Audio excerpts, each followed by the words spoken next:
Գյուրջան Կասկադ 60 ամիս փուլային վճարում բազմաթիվ առավելություններ։ Հիմա մի քանի խոսք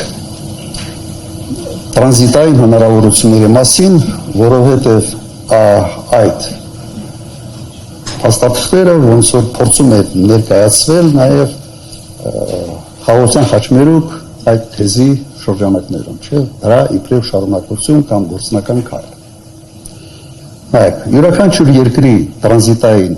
ներուժը բաղկացած է 3 մասից։ Առաջինը դա երկրի աշխարհաքաղաքական դիրքն է, երկրորդը դա ռելիեֆն է, եւ երրորդը ճանապարհային ցանցերի վիճակը, որակը, զարգացվածության խորությունը եւ այլն։ Հիմա երկու առաջին պայմանը դա պարտադիր պայման է։ Եթե այդ պայմանները կան, ապա երրորդը ճանապարհների վիճակը ներդրումների հարցը, աշխատանքի հետևողականության հարցը։ Հիմա այս առաջարկում է մենք նայենք քարտեզին եւ հասկանանք ինչ է նշանակում Հայաստանի համար խաղաղության խաչմերուկը եւ ինչ տրանզիտային ներուժ ունի Հայաստանը։ Ես քանտրեմ միացնեք ուղղակի քարտեզը։ Չենք ավարել հատուկ այսպիսի քարտեզ ենք այստեղ տեղադրել։ Թուրքիա, Ռուսաստան եւս նույնը։ Վերին Լարսում թուրքական մեքենաները շատ ավելի շատ են, քան հայկական մեքենաները։ Ուղղակի երկիրն ավելի մեծն է։ Վրաստան, Ադրբեջան։ Դուք տեսնում եք, որ ամբողջությամբ հնարավորությունը կա, տրանսպորտային կապը կա եւ հիմնական ակտիվ աշխատող միջանցքը Կասպից ծովի եւ Սև ծովի միջեւ հենց սա է։ Հիմա Իրան, Ադրբեջան, խնդրեմ, բոլոր հնարավորությունները եւս ունեն եւ Իրան, Ադրբեջան առևտուրը այսպես ոչ ոք չի անում Հայաստանի տարածք մտնելով։ Նույնը Թուրքիա, Վրաստան, Հայաստանի տարածքով չեն գնում, անիմաստ է ուղղակի, ոչ մի ֆուռ եւ առորդ Հայաստանով չի փորձել գնա Վրաստան։ Իրան, Թուրքիա եւս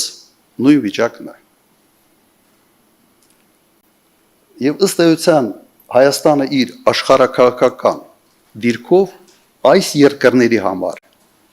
տրանզիտային ներուժ գրեթե չունի։ Բայց մեկ բացառություն Ադրբեջան, Թուրքիա։ Ադրբեջան-Թուրքիա հարաբերություններում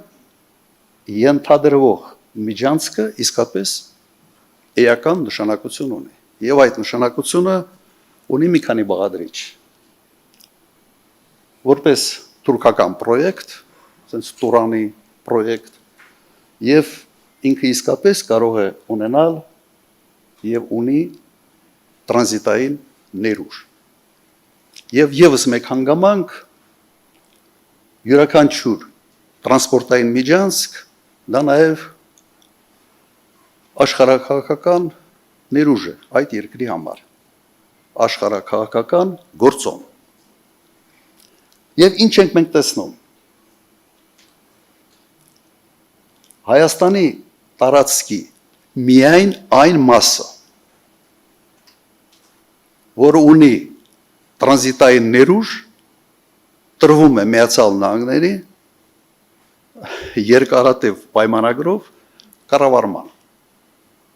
Դուք հասկանում եք, տրվում է Միացյալ Նահանգների միայն այն հատվածը Հայաստանի Հանրապետության, որը ունի իր մեջ տրանզիտային ներուժ, նաև աշխարհաքաղաքական կշիռ։